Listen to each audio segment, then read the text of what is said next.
Hello, good morning student. দেখো, আজ আমরা যেটা শুরু করব, যেটা বাকি যে পিরিয়ডিক প্রপার্টি যেগুলো পড়েছিল রিমেনিং ছিল, সেগুলো আমরা শুরু করব। বাকি পিরিয়ডিক প্রপার্টিগুলো, ঠিক আছে? আজ আমরা শুরু করব জারণ বিজারণ ক্ষমতা, পিরিয়ডিক প্রপার্টি জারণ বিজারণ ক্ষমতা। তাহলে আমরা দেখে নিই জারক কাকে বলে। না, বলছে কোনো মৌলের ইলেকট্রন গ্রহণের প্রবণতা যত বেশি হয় সেই মৌল তত শক্তিশালী জারক হয়। মানে কেউ যদি কোনো ইলেকট্রন গ্রহণ করে তখন সেটা শক্তিশালী জারক হবে। যেমন ইলেকট্রন গ্রহণ করা মানে কি, সেগুলো কী তৈরি হবে? অ্যানায়ন। সেগুলো কিছু তৈরি হবে? অ্যানায়ন।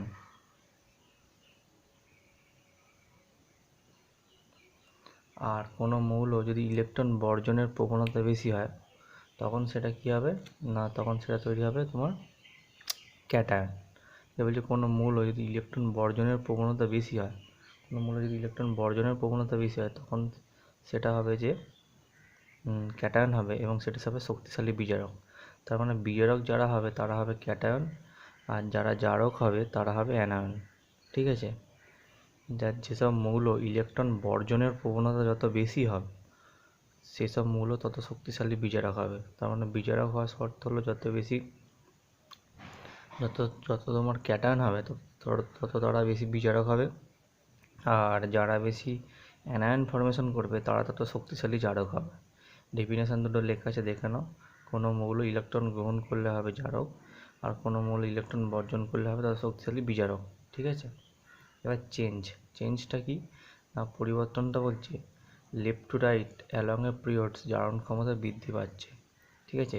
লেফট টু রাইট, বাঁ দিক থেকে ডান দিকে পিরিয়ড বরাবর জারণ ক্ষমতা বৃদ্ধি পাচ্ছে, এবং টপ টু বটমে গ্রুপ ওয়াইজ বিজারণ ক্ষমতা বৃদ্ধি পাচ্ছে, যদি আছে। বাঁ দিক থেকে ডান দিকে জারণ ক্ষমতা বৃদ্ধি পাচ্ছে, এই বৃদ্ধিটা কেন হচ্ছে সেটার ব্যাখ্যাটা আমি এখানে দিয়েছি, সেটা আমি বুঝিয়ে দিচ্ছি। বলছে অ্যালং এ পিরিয়ডস, মানে দেখো বাঁ দিক থেকে ডান দিকে গেলে তোমাদের অ্যাটমিক নাম্বারটা বৃদ্ধি পাচ্ছে। অ্যাটমিক নাম্বার মানে proton number Z, atomic number বৃদ্ধি পাচ্ছে। Atomic number proton number Z যদি বৃদ্ধি পায়, ইন্টারাকশান অফ ফোর্সটা বৃদ্ধি পাচ্ছে, মানে নিউক্লিয়াসের সঙ্গে ইলেকট্রনের আকর্ষণ বলটা বৃদ্ধি পাচ্ছে।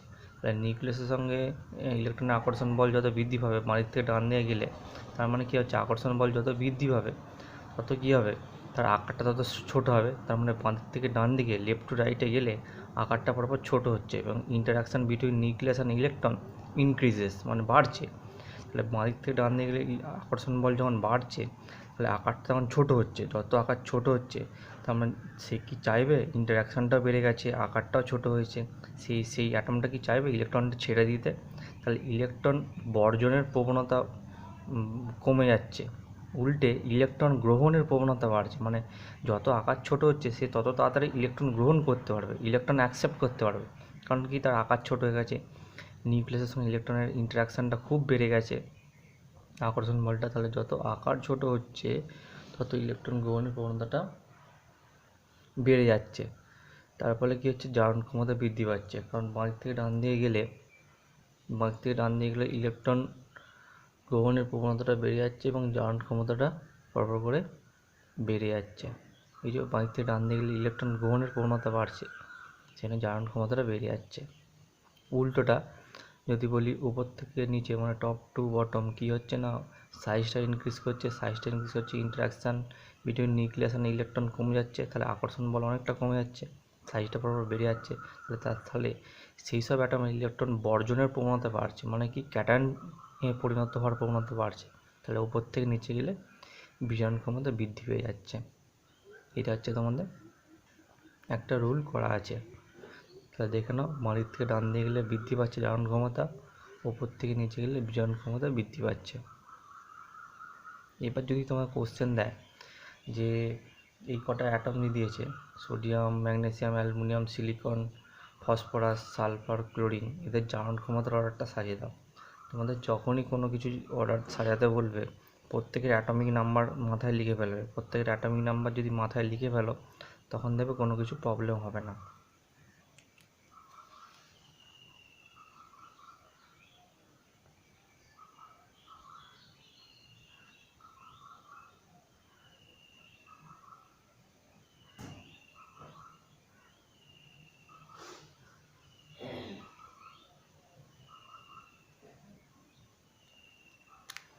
এই যে বাঁ থেকে ডান দিকে আমি অ্যাটমিক নাম্বারগুলো এখানে লিখে দিয়েছি। সোডিয়ামের 11, ম্যাগনেসিয়ামের 12, অ্যালুমিনিয়ামের 13, সিলিকনের 14, ফসফরাসের 15, সালফারের 16, ক্লোরিনের 17। তাহলে বাঁ দিক থেকে ডান দিকে গেলে আমি বলছি এটা গ্রুপ ওয়াইজ সাজানো আছে। তাহলে বাঁ দিক থেকে ডান দিকে গেলে কী পড়লাম এইমাত্র, পিরিয়ড বরাবর বাঁ দিক থেকে ডান দিকে গেলে জারণ ক্ষমতা বৃদ্ধি পায়। তাহলে অর্ডারটা তোমাকে এইভাবে লিখতে সাজাতে হবে। এ থেকে বাড়লো, তারপর একটু বাড়লো, তারপর একটু বাড়লো, তারপরে বাড়লো, তারপরে বাড়লো, তারপরে বাড়লো। তাহলে এই অর্ডারে জারণ ক্ষমতা অর্ডারে সাজানো হলো। এবার যদি তোমাকে বলে যে lithium sodium potassium rubidium caesium বিজারণ ক্ষমতা অনুযায়ী বাজে। বিজারণ ক্ষমতা কী বলছে, টপ টু বটমে বাড়ছে, টপ টু বটমে বিজারণ ক্ষমতা বাড়ে। তাহলে এর অ্যাটমিক নাম্বারটা লিখে ফেলতে হবে 3, এখানে লিখছি 3, 11, 19, 37, 50, 58 হয় মনে হচ্ছে। ঠিক আছে, আজকে টান দিয়ে গেলে জারণ ক্ষমতা আমার বেড়ে যাচ্ছে। তাহলে উপর থেকে নিচে গেলে কী হবে, জারণ ক্ষমতা আবার বাড়ছে। তাহলে অর্ডারটাও এইভাবে।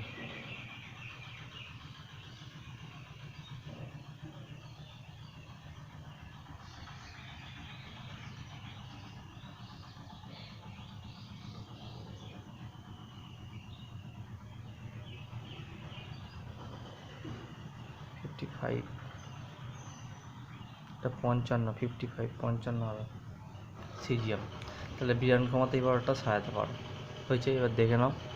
এবার আমরা নেক্সট পরের হচ্ছে যে পিরিয়ডিক প্রপার্টি আসবে, যোজ্যতা বা ভ্যালেন্সি। ভ্যালেন্সি কাকে বলে না, কোনো মৌল অপর কোনো মৌলের বা পরমাণুর সঙ্গে যুক্ত হওয়ার প্রবণতাকে বলে ভ্যালেন্সি। মানে কোনো মৌল ধরো মিথেন CH4 মিথেন, তাহলে একটা কার্বন কটা হাইড্রোজেনের সাথে যুক্ত আছে, 4টে হাইড্রোজেনের সঙ্গে যুক্ত। একটা কার্বন 4টে হাইড্রোজেনকে যুক্ত করতে পারে। তাহলে কার্বনের ভ্যালেন্সি হলো 4। মানে একটা কার্বন 4টে হাইড্রোজেনকে নিতে পারে, তাহলে কার্বনের ভ্যালেন্সি হলো 4। হয়েছে, ভ্যালেন্সি আমরা দেখলাম। এবার চলে আসি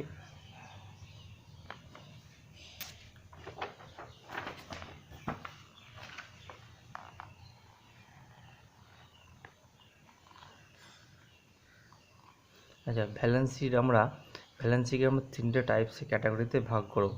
ভ্যালেন্সি আমরা কি বলছি না, অক্সিজেন ভিত্তিক যোজ্যতা কিছু করতে পারি, হাইড্রোজেন ভিত্তিক যোজ্যতা করতে পারি, আর ক্লোরিন ভিত্তিক যোজ্যতা করতে পারি। ভ্যালেন্সিকে আমরা 3টে টাইপে ভাগ করব। ভ্যালেন্সির যোজ্যতার মধ্যে কক্ষের মধ্যে 3টে টাইপে ভাগ করব। কি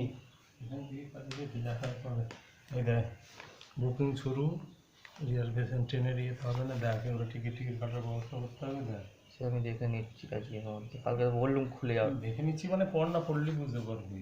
এই যে কাল শুরু, আজ বুকিং বিকাল 4টে থেকে।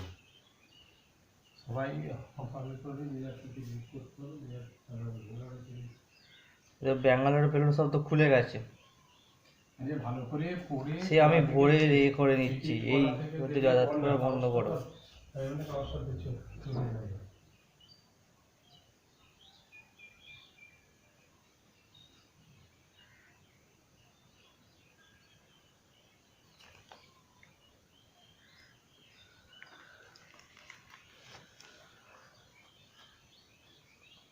আচ্ছা, এটা অক্সিজেন ভিত্তিক যোজ্যতা, হাইড্রোজেন ভিত্তিক যোজ্যতা, ক্লোরিন ভিত্তিক যোজ্যতা। অক্সিজেন ভিত্তিক যোজ্যতা কি না, কোনো মৌলের সঙ্গে অক্সিজেন যুক্ত হওয়ার প্রবণতাকে বলছে অক্সিজেন হওয়ার যোজ্যতা। অক্সিজেন ভিত্তিক যোজ্যতা ধরো সোডিয়ামের সঙ্গে অক্সিজেন যুক্ত হয়েছে। কটা অক্সিজেন যুক্ত হয়েছে? একটা, তাহলে যোজ্যতা হলো 1। এখানে ম্যাগনেসিয়ামের সঙ্গে 2টো যোজ্যতা যুক্ত হয়েছে, কারণ কি ম্যাগনেসিয়ামের ভ্যালেন্সি 2, অক্সিজেনের ভ্যালেন্সি 2 অনুপাতে ক্যান্সেল হয়েছে, কিন্তু দেখে মনে হচ্ছে একটা যুক্ত হয়েছে, কিন্তু একটা নয়, এখানে 2 ভাগ অক্সিজেনের সঙ্গে যুক্ত হয়েছে, তাহলে যোজ্যতা হলো 2। এখানে অ্যালুমিনিয়াম যোজ্যতা হলো 3, অ্যালুমিনিয়ামের 3টের সাথে যুক্ত হয়েছে।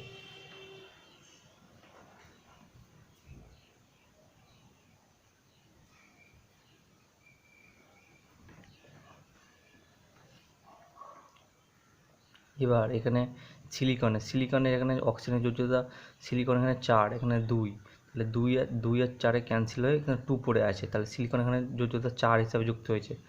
ফসফরাস দেখুন 5টা অক্সিজেনের সাথে যুক্ত হয়েছে, যোজ্যতা 5। এখানে SO3 অক্সিজেন +6, মানে এটা 6টা, 2 করে 6টা যুক্ত হয়েছে, মানে হচ্ছে যে 2 করে 6। আচ্ছা ক্লোরিন এখানে যুক্ত হচ্ছে 7টা অক্সিজেনের সাথে, যোজ্যতা ভ্যালেন্সি হচ্ছে 7। ঠিক আছে, এটা হয়ে গেল অক্সিজেন ভিত্তিক যোজ্যতা। এবার হাইড্রোজেন ভিত্তিক ভ্যালেন্সি কি, NaH একটা হাইড্রোজেনের সাথে যুক্ত হয়েছে, যোজ্যতা 1। ম্যাগনেসিয়ামের সাথে হয় না, ইয়ের সাথে দেখানো হয়নি। অ্যালুমিনিয়ামের সাথে ফসফরাসের সঙ্গে করলে কি করব না 8 থেকে 5 বিয়োগ করব, 1 2 ফসফরাসের সঙ্গে যখনই গ্রুপ 15-এ আসবে, গ্রুপ 15 মূল্য আসবে, গ্রুপ 15 মূল্য এলেই 8 থেকে বিয়োগ করব, 8 - 5 = 3। বা তুমি এখান থেকেও দেখে ডিটারমিন করতে পারো কটা হাইড্রোজেনের সাথে যুক্ত হয়েছে, 3টে। এখানে কটা হাইড্রোজেনের সাথে যুক্ত হয়েছে, 2টো। আবার 8 - 6 এইভাবে করতে পারো। ঠিক আছে, ক্লোরিন ভিত্তিক যোজ্যতা, এখানে একটা হাইড্রোজেন একটা ক্লোরিনের সাথে যুক্ত হয়েছে, তখন যোজ্যতা হচ্ছে তোমার 1। 8 - 7 = 1, এইভাবে তুমি করতে পারো। ঠিক আছে, এবার আমরা চলে আসি ক্লোরিন ভিত্তিক যোজ্যতা। ক্লোরিন ভিত্তিক দেখো এখানে একই রকম নিয়ম, কভাগ ক্লোরিনের সাথে যুক্ত হয়েছে না 1 ভাগ ক্লোরিনের সাথে যুক্ত হয়েছে, যোজ্যতা 1। ম্যাগনেসিয়াম ক্লোরাইড কটা ক্লোরিনের সাথে যুক্ত হয়েছে, 2টো, যোজ্যতা 2। Aluminium chloride 3। Silicon tetrachloride 4। Phosphorus এবার যখন 5-এ গেলে তখন এখানে 5 তুমি করতে পারো, 8 - 3 = 5, বা 5টার সাথে যুক্ত হচ্ছে দেখে তুমি করতে পারো। এইভাবে যোজ্যতা তুমি ডিটারমিন করতে পারো। যোজ্যতা খুব ভেরি ইজি, তুমি দেখবে কভাগ অক্সিজেন ভিত্তিক বলে কভাগ অক্সিজেনের সাথে যুক্ত হয়েছে, হাইড্রোজেন ভিত্তিক বললে কভাগ হাইড্রোজেনের সাথে যুক্ত হয়েছে, ক্লোরিন ভিত্তিক বললে কভাগ ক্লোরিনের সঙ্গে যুক্ত হয়েছে। ঠিক আছে, এটা হচ্ছে যোজ্যতা, তুমি দেখে নাও। যোজ্যতার 3টে টাইপস, একটা হচ্ছে অক্সিজেন ভিত্তিক, হাইড্রোজেন ভিত্তিক, ক্লোরিন ভিত্তিক। ঠিক আছে, এবার আমরা চলে আসি যোজ্যতার, দেখে নাও। এবার আমরা চলে আসি melting boiling point. Melting boiling point কি না, melting boiling point left to রাইটে পিরিয়ডস 1 to 14 পর্যন্ত, 1 to 14 পর্যন্ত আস্তে আস্তে করে ইনক্রিজ করবে। 14-এর পর যখন 15 যাবে, 15 থেকে 18 পর্যন্ত আস্তে আস্তে আবার ডিক্রিজ করবে। মানে melting boiling point left to রাইটে 14 পর্যন্ত ইনক্রিজ করবে গ্রুপ ওয়াইজ। ঠিক আছে, আর 15 থেকে 18 পর্যন্ত আবার ডিক্রিজ করবে। আর শ্রেণীগত পরিবর্তন তেমন দেখা যায় না, কোনটা গ্রুপ 1-এ বাড়লো, গ্রুপ 2-তে কমে গেল, গ্রুপ 3-তে আবার বেড়ে গেল। শ্রেণীগত পরিবর্তন তেমন চেঞ্জ দেখা যায় না, কারণ হ্যাপাচারলি পরিবর্তন দেখা যায় বলে এই চেঞ্জটা তেমন দেখানো হয়নি শ্রেণীগত, মানে গ্রুপ ওয়াইজ। কিন্তু পিরিয়ডস ওয়াইজ এটা হচ্ছে গ্রুপ ওয়াইজ, এটা পিরিয়ডস ওয়াইজ কি না, লেফট টু রাইটে 14 পর্যন্ত পরপর বাড়বে, 14-এর পর 15 থেকে 18 পর্যন্ত কমে যাবে। ঠিক আছে, এটা দেখে নাও মেল্টিং বয়লিং পয়েন্ট। এবার আমরা চলে আসি আয়নেশন এনথালপি বা আয়নেশন এনথালপির পরিবর্তন বা চেঞ্জ। এটা খুবই খুবই গুরুত্বপূর্ণ এবং খুবই প্রয়োজনীয় টপিক। এটা হচ্ছে আমি ভিভিআই দিয়ে রেখেছি, তোমরা একটু দেখে নিতে পারো কেন ভিভিআই দিয়ে রেখেছি, কারণ এটা এতটাই গুরুত্বপূর্ণ, এটা পরীক্ষায় যে কোনো পরীক্ষায় তোমাদের আসে। আয়নেশন পোটেনশিয়াল বা আয়নেশন এনথালপি এটা ভিভিআই দেওয়া আছে। আয়নেশন এনথালপি বা আয়নেশন পোটেনশিয়াল যে কোনো একটা বললেই হয়, বা বাংলা আয়নন বিভব। ডেফিনেশনটা কী বলছে না, বলছে minimum amount of energy is required to isolate an electron from an atom which is a stable and gaseous state and produced an unipositive cation. This minimum amount of energy is called fast ionization potential. এটা হচ্ছে ইংরেজিতে লেখা আছে, এটা হচ্ছে বাংলাটা কি, বাংলাটা বলছে না কোনো পরমাণু যদি গ্যাসীয় অবস্থায় আছে, গ্যাসিয়াস অবস্থায় আছে এবং আইসোলেট অবস্থায় আছে, এবং সেটির থেকে বহিস্তম কক্ষে বা যোজ্যতা কক্ষে থেকে কোনো ইলেকট্রনকে রিমুভ করতে বা তাড়াতে যে ন্যূনতম যে পরিমাণ শক্তি লাগে তাকে বলছে ফার্স্ট আয়নেশন এনার্জি বা প্রথম আয়নায়ন বিভব। The minimum amount of energy is required to isolate an electron from an atom which is stable and gaseous state and produce an unipositive cation. This minimum amount of energy is called fast ionization energy. তাহলে first ionisation energy ডেফিনেশনটা বাংলায় বইতে লেখা আছে, তুমি পড়ে নেবে। যে প্রথম আয়নন বিভব কী বলছে না, কোনো পরমাণু যদি গ্যাসীয় অবস্থায় আছে এবং বিচ্ছিন্ন অবস্থায় আছে, তার সর্ববহিস্তম কক্ষে বা যোজ্যতা কক্ষকে বলে সর্ববহিস্তম কক্ষের লুজলি বাউন্ডেড বা দুর্বলভাবে আবদ্ধ অবস্থা ইলেকট্রনকে, সর্ববহিস্তম কক্ষে দুর্বলভাবে আবদ্ধ অবস্থা ইলেকট্রনকে ত্যাগ করতে বা রিমুভ করে এবং পরমাণুটাকে ক্যাটায়নে পরিণত করতে যে পরিমাণ শক্তি লাগে ওই বাইরের ইলেকট্রনটাকে রিমুভ করার জন্যে, সেই মিনিমাম অ্যামাউন্ট শক্তিটাকে বলছে ফার্স্ট আয়নেশন এনার্জি। এবার কথাটা হচ্ছে ফার্স্ট কেন বলা হলো না এরপরে যদি ইলেকট্রনটাকে করি তখন হবে সেকেন্ড আয়নেশন এনার্জি। দেখো এখানে একটা আমি যদি পিকচার ড্র করি,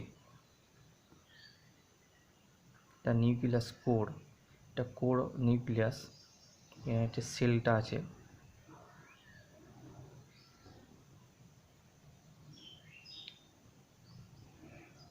বলো এখানে নিউক্লিয়াসের যখন এখানে ইলেকট্রন আছে, এখানে ইলেকট্রন আছে, এখানে ইলেকট্রন আছে, এখানে ইলেকট্রন আছে, সর্বাপেক্ষা দুর্বল ইলেকট্রন কোনটা? কারণ নিউক্লিয়াস থেকে যে যত দূরে আছে সেই ইলেকট্রনটা সর্বাপেক্ষা দূরে। কারণটা কি? কারণ ইন্টারাকশানটা কম, কারণ তাদের মধ্যে আকর্ষণ বলটা কম।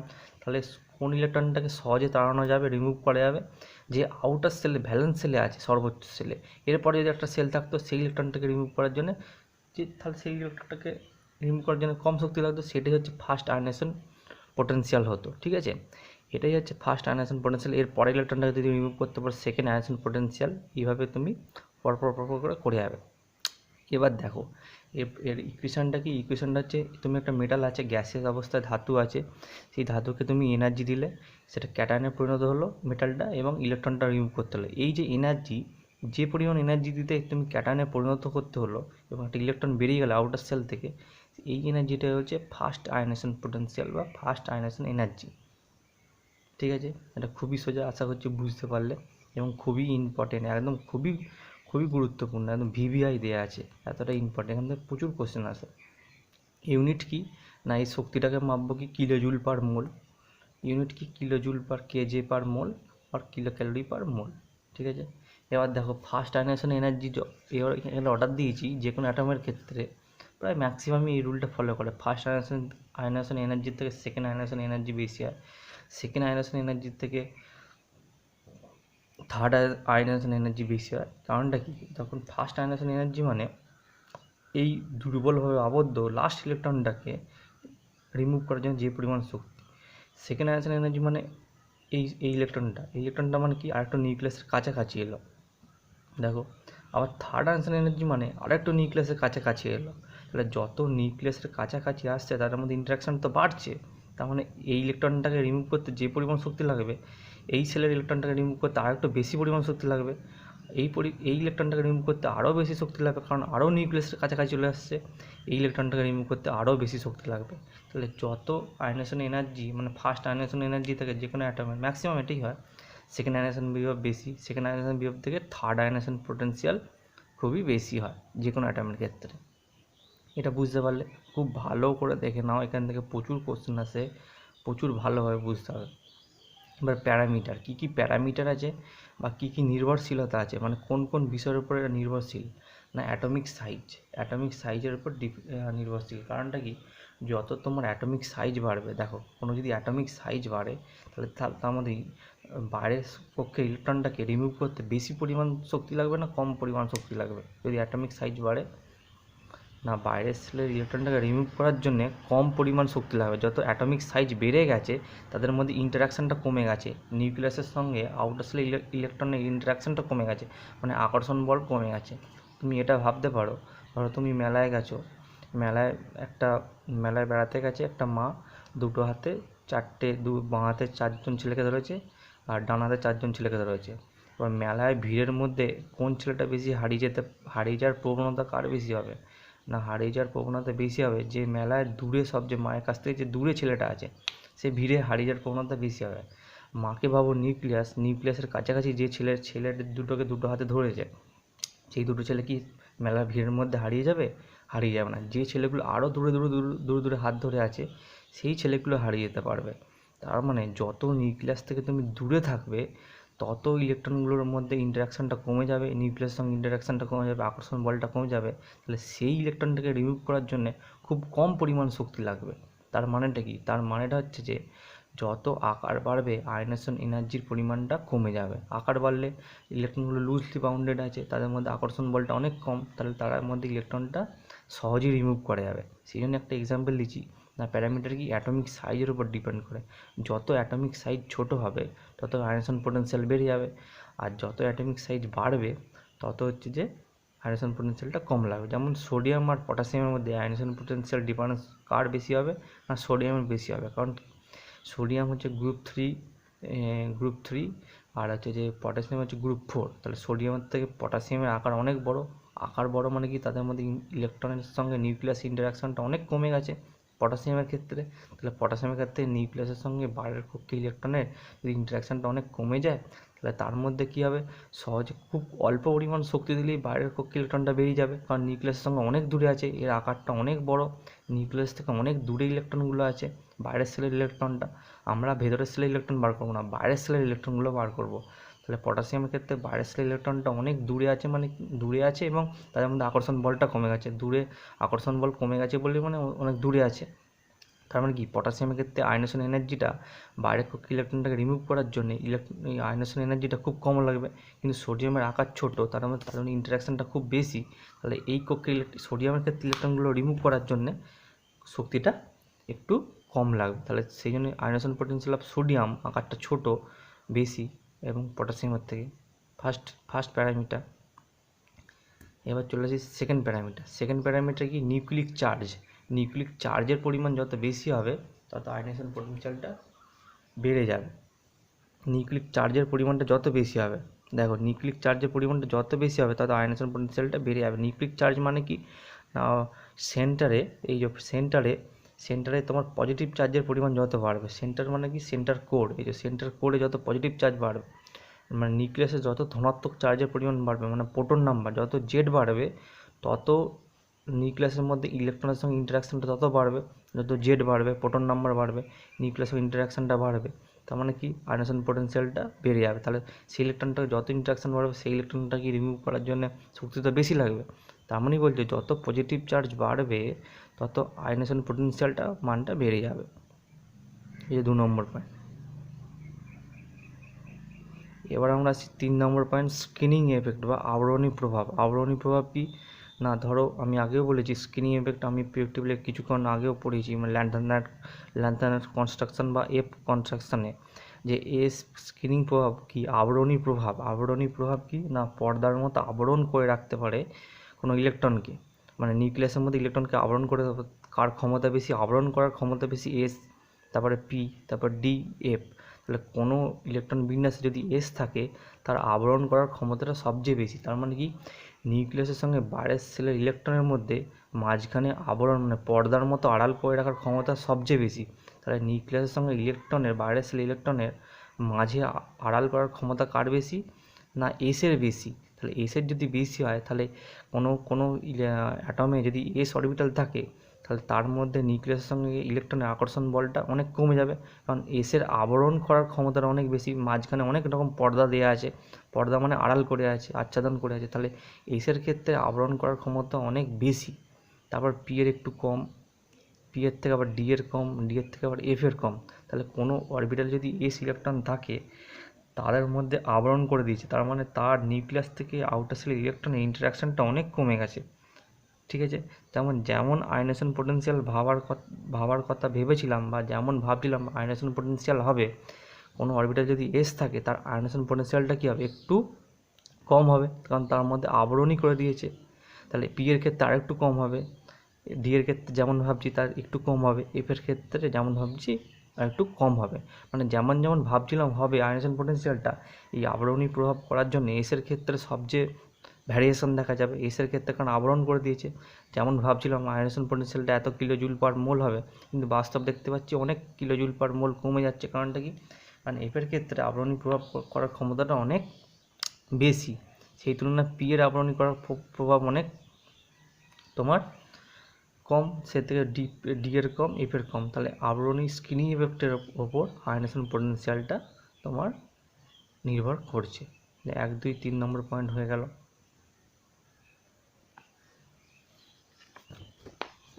এবার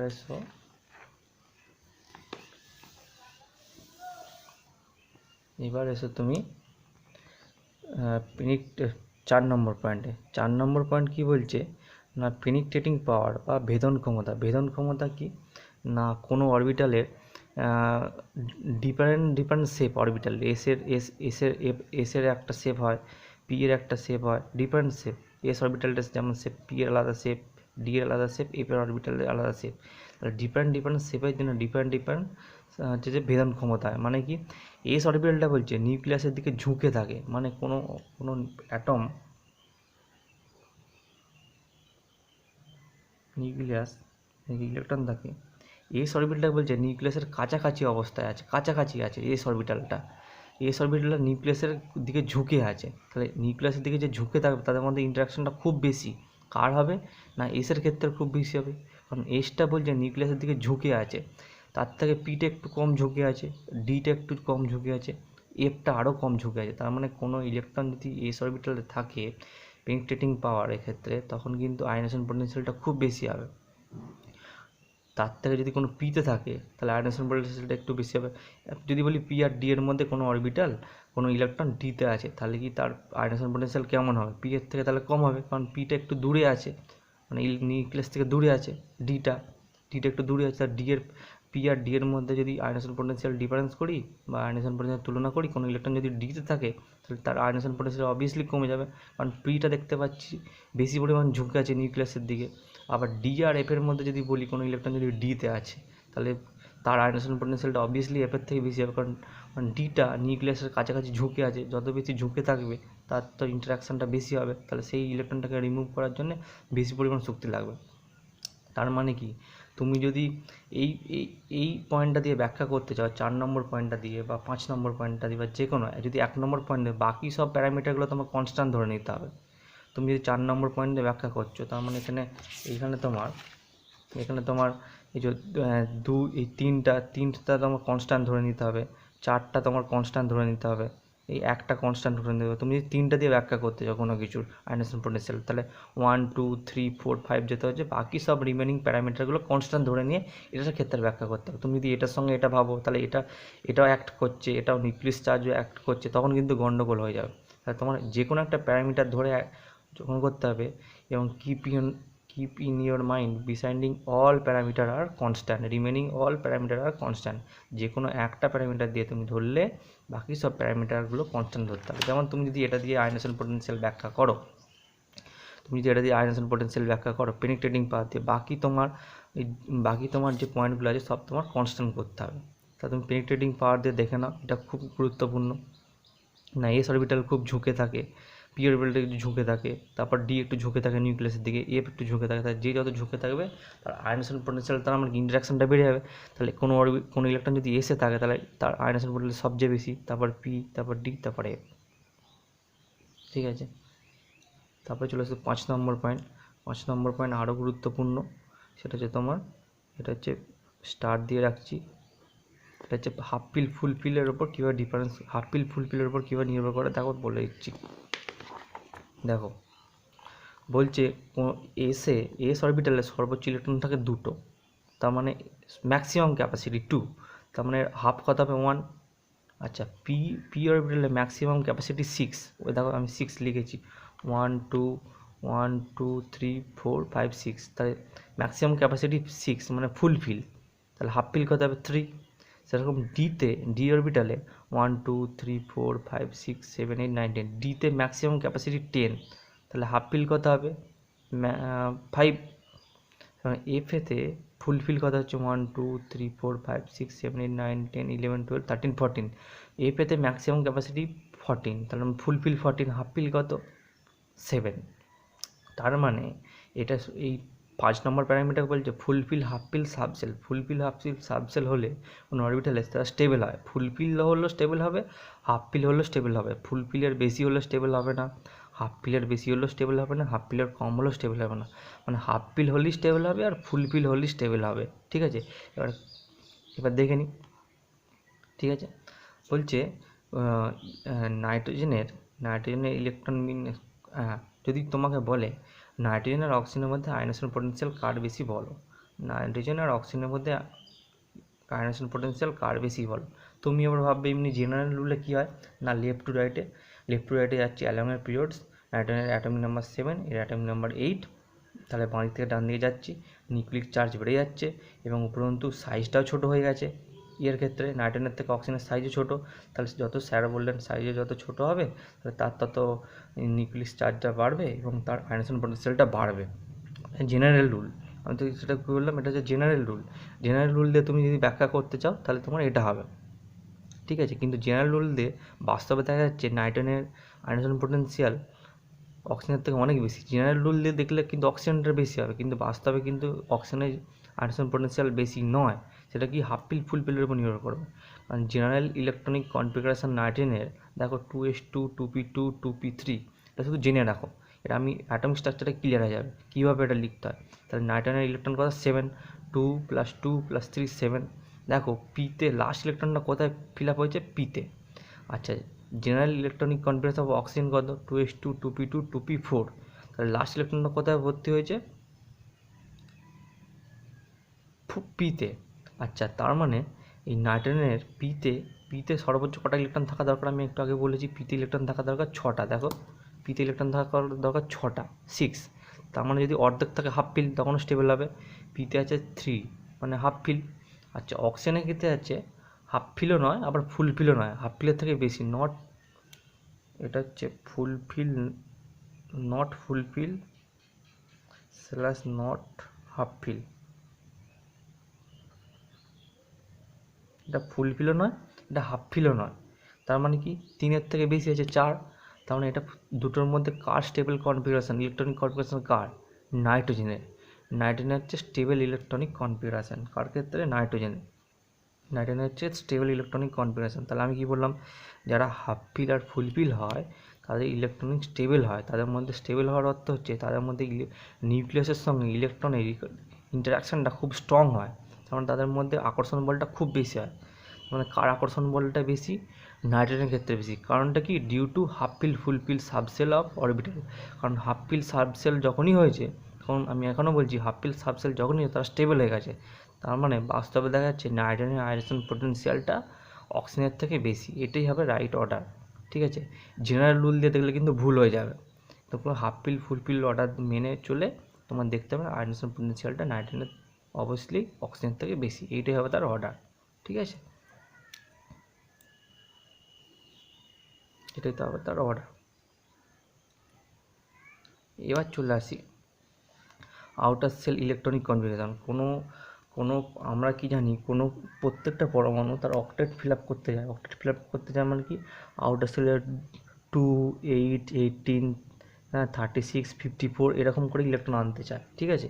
এবার তাদের আউটার সেল ইলেকট্রনিক কনফিগারেশন যদি ইনার্ট গ্যাস কনফিগারেশন প্রত্যেকে পেতে চায়, তার মানে কি আউটার সেলে কি 2, 8, 18, 36, 54 এরকম স্টেবল কনফিগারেশন চায়। তার মানে কোনো আউটার সেলে ইলেকট্রন যদি 2 হয়, 8 হয়, 18 হয়, 36 হয়, 54 হয়, তখন তাদের ইলেকট্রনিক কনফিগারেশন স্টেবল হয়। এই স্টেবল হলে তাদের আয়নেশন পোটেনশিয়ালটা খুব হাই হয়ে যায়। যেমন হিলিয়ামের ক্ষেত্রে আয়নেশন পোটেনশিয়াল সবচেয়ে বেশি, কারণ হিলিয়ামে আউটার সেল ইলেকট্রন 2, ঠিক আছে, বোঝা যাচ্ছে। তার মানে এতগুলো প্যারামিটার, 6টা প্যারামিটার তোমার মাথায় মনে রাখতে হবে। এই যে 6টা প্যারামিটার কি, atomic size, nuclear charge, atomic size, nuclear charge, screening effect, এইগুলোর উপর, এতগুলোর উপর ডিপেন্ড করছে তোমার ionisation potential, penetrating power, half fill full fill subshell and outer shell electronic configuration. এই 6টা প্যারামিটারের উপর আয়নেশন পোটেনশিয়াল এনার্জি ডিপেন্ডেবল, ঠিক আছে। এবার চলে আসি চেঞ্জটা কি, বাঁ দিক থেকে ডান দিকে গেলে তোমার পিরিয়ডস ওয়াইজ চেঞ্জটা কি, আয়নেশন পোটেনশিয়ালটা বাড়ে, ঠিক আছে। আর টপ টু বটমে আয়নেশন পোটেনশিয়ালটা কমে। এবার বাঁ দিক থেকে ডান দিকে গেলে বাড়ে, গ্রুপ ওয়াইজ এই পিরিয়ডস ওয়াইজ বাড়েটা কারণ বাঁ দিক থেকে ডান দিকে গেলে সাইজটা ছোটো হচ্ছে। যত সাইজটা ছোটো হচ্ছে তত কি নিউক্লিয়াসের সঙ্গে ইলেকট্রনের ইন্টারাকশানটা বাড়ছে। যদি ইন্টারাকশানটা বাড়ে তার মানে সাইজটা ছোটো হয়েছে, তার মানে সেই ইলেকট্রনটাকে রিমুভ করার জন্য, সেই অ্যাটম ইলেকট্রনটাকে রিমুভ করার জন্য বেশি অ্যামাউন্ট অফ এনার্জি লাগবে। যত সাইজ ছোটো হবে তত আয়নেশন পোটেনশিয়াল এনার্জি বেড়ে যাবে। বাঁ দিক থেকে ডান দিয়ে গেলে সব আয়নেশন পোটেনশিয়ালটা বাড়বে, ঠিক আছে। Keep in your mind all this point, মানে সবগুলো পয়েন্ট মাথায় রেখে তোমাকে করতে হবে। তাহলে বাঁ দিক থেকে ডান দিকে গেলে বাড়ছে, তাহলে বাঁ দিক থেকে ডান দিকে গেলে বাড়লে হিসেব মতো অক্সিজেনের থেকে নাইট্রোজেনের থেকে অক্সিজেনের বেশি হয় বাঁ দিক থেকে ডান দিকে বাড়লে। আমি কী বললাম, keep in your mind all this point, মানে এই পয়েন্টগুলো মাথায় রেখে তোমাকে করতে হবে। তার মানে এখানটা একটু ব্যতিক্রম হয়ে যাবে আবার, ডিউ টু হাফ ফিল ফুল ফিলের জন্য। কোনো সাবসেলে দেখবে বাঁ দিক থেকে ডান দিকে গেলে বাড়ছে, কিন্তু এস অরবিটালে ইলেকট্রন আছে, তাহলে তার ক্ষেত্রে আরও বেড়ে যাবে। তাহলে এই পয়েন্টগুলো মাথায় রেখে তোমাকে এগিয়ে যেতে হবে। বাঁ দিক থেকে ডান দিকে গেলে তো বাড়ে জেনারেল রুল, কিন্তু অল পয়েন্ট তোমাকে মাথায় রেখে এগোতে হবে। বাঁ দিক থেকে ডান দিকে গেলে বাড়বে, কিন্তু একটু করে ব্রেক চেঞ্জ হয়ে যাবে, ব্যতিক্রম আছে। ঠিক আছে, বাঁ দিক থেকে ডান দিলে এমনি জেনারেল রুল অনুযায়ী বাড়বে, কিন্তু কোথায় কোথায় ব্রেক হবে সেই ব্রেকগুলো তোমাকে চেঞ্জগুলো দেখে নিতে হবে, কোথায় কোথায় ব্রেক হচ্ছে সেটা আমি বলে দিচ্ছি, কোথায় কোথায় ব্রেক হচ্ছে। এই এতগুলো পয়েন্টের উপর ব্রেক হবে, এই 6টা পয়েন্টের উপর বলে দিচ্ছে, মানে এই তো বললাম। বাড়িতে ডান দিকে এমনি যদি জেনারেল রুলে কোনো পড়ে গেল, কিন্তু এই 6টা পয়েন্টের উপর ব্রেক হয়ে যাবে, যে কোথায় কোথায় বাড়িতে ডান দিকে গেলেও বাড়লো অথচ বাড়লো না, কারণ এই 6টা পয়েন্টের উপর নির্ভরশীল, এই 6টা পয়েন্টকে আগে প্রায়োরিটি দেবো। আবার বাড়িতে থেকে ডান দিকে গেলে ওপর থেকে নিচে গেলেও একই রকম, যদি এই উপর থেকে নিচে জেনারেল রুলে পড়ে গেল, কিন্তু এই পয়েন্টগুলো আবার মাথায় রেখে এগোতে হবে, ঠিক আছে। তাহলে বাঁ দিক থেকে জেনারেল রুল কী হলো, বাঁ দিক থেকে ডান দিকে গেলে আমার আয়নেশন পোটেনশিয়াল বাড়ছে, ওপর থেকে নিচে গেলে টপ টু বটমে সাইজ বেড়ে যাচ্ছে, আয়নেশন পোটেনশিয়াল কমে যাচ্ছে।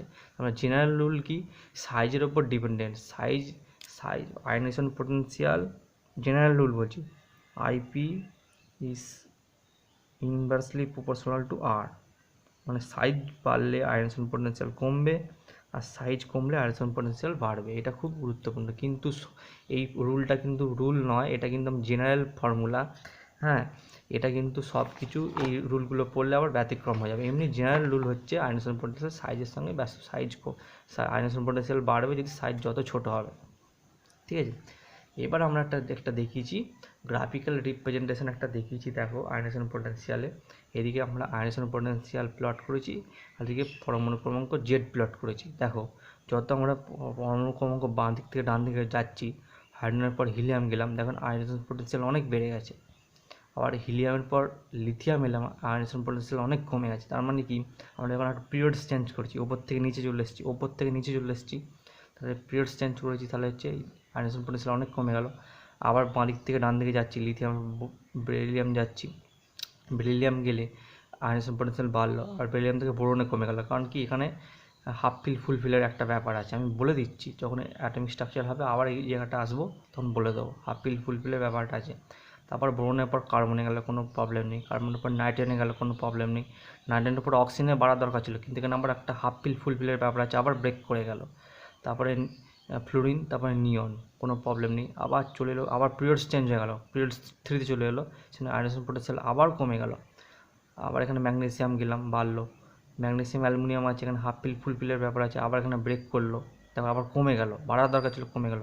তারপর সিলিকনে বাড়লো, আবার দেখো ফসফরাস আছে, তারপর সালফার আছে, আবার এখানে হাফ ফিল ফুল ফিলের ব্যাপার আছে, এখানে ব্রেক করে গেল। তারপরে আবার ক্লোরিন, আর্গন, পটাশিয়াম, ক্যালসিয়াম এভাবে চলে যাচ্ছে। তাহলে আয়নেশন পোটেনশিয়ালের সঙ্গে জেডটা আমরা খুবই গুরুত্বপূর্ণ, এবং এটা আমরা গ্রাফিক্যাল রিপ্রেজেন্টেশন দিয়ে দেখিয়েছি। মানে কি, তোমার বাঁ দিক থেকে ডান দিকে এমনি বাড়ে, কিন্তু এই পয়েন্টগুলো 6টা পয়েন্টের প্যারামিটার উপর বৃদ্ধি করে কোনখানটা কেমন চেঞ্জ এইভাবে আমরা এগিয়ে যেতে হবে, ঠিক আছে। আশা করছি কোনো অসুবিধা নেই। তোমাদের একটা হোম টাস্ক থাকলো, আয়নেশন পোটেনশিয়াল পটাশিয়াম অ্যান্ড কপারের কার বেশি হবে এবং কেন বেশি হবে সেটা এক্সপ্লেন করতে হবে, কার বেশি হবে এবং কেন বেশি হবে সেটা এক্সপ্লেন করতে হবে, ionisation potential copper and potassium and কপারের, এটা তোমার হোম টাস্ক থাকবে। তাহলে আজকের পড়াটা এই পিরিয়ড টেবিলের মধ্যে খুবই যতখানি পিরিয়ড টেবিল পড়লে তার মধ্যে সবচেয়ে গুরুত্বপূর্ণ টপিক হচ্ছে আয়নেশন পোটেনশিয়াল। এখান থেকে প্রচুর পরিমাণে কোশ্চেন আসে, তোমরা এখান থেকে ভালো করে দেখবে, ঠিক আছে। আয়নেশন পোটেনশিয়াল থেকে একদম প্রত্যেকটা পয়েন্ট আয়নেশন, অনেক কিছু পড়ানোর আছে, অনেক কিছু প্যারামিটার আছে, অনেক কিছু মনের মধ্যে দ্বন্দ্ব লাগবে যখন কোশ্চেন করব, কারণ এটা দ্বন্দ্বটা আমাকে ক্লিয়ার করে এগিয়ে যেতে হবে। আজ এই পর্যন্তই থাক, তাহলে আমার আয়নেশন পোটেনশিয়ালের এটা চেঞ্জটা দেখবে। আর এটা হচ্ছে হোম টাস্ক থাকলো, এটা পটাশিয়াম অ্যান্ড কপারের আয়নেশন পোটেনশিয়াল কার বেশি এবং কেন বেশি এক্সপ্লেন করো, IP value of potassium and copper explain. Okay, by.